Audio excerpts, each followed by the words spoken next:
Okay, so this is part three. There's actually, I think it'd be four parts, but this is part three, and it talks a little bit about religion, and we'll talk about Jainism as well.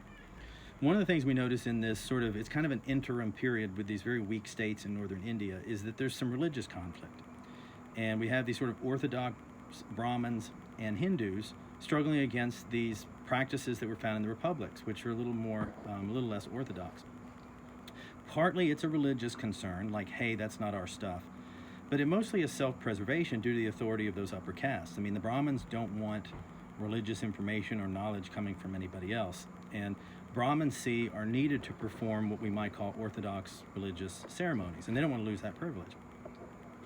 Well, most of the groups and cults disappear or were eliminated.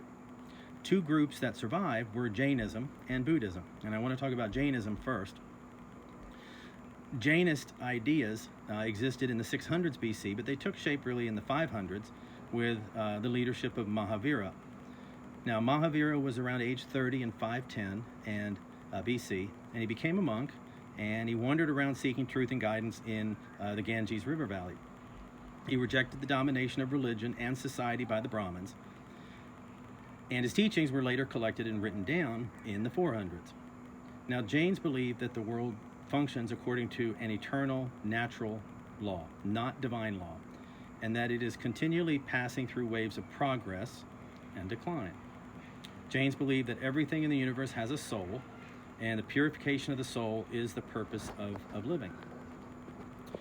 Now, purification didn't come through knowledge, learning truths and so on, because knowledge is unreliable.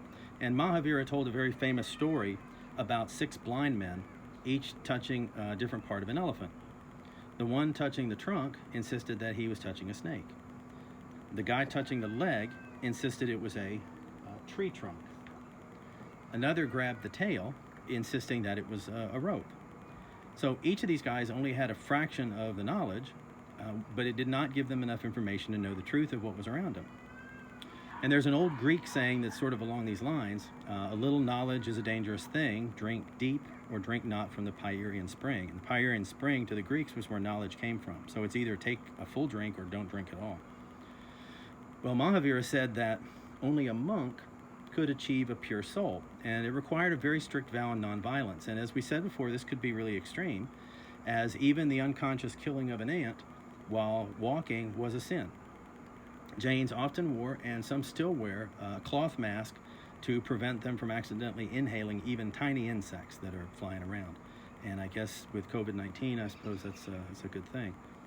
Well, Jainism spread very, very quickly among the trading community. And I mentioned before, farmers couldn't really be Jains because cultivating of crops involved killing worms in the soil, other insects. You had to kill pests, of course, to protect your crops. Crafts were excluded that might endanger the lives of other creatures. There are certain insects that live in natural clay, and so a Jain really couldn't be a potter because they might harm those insects.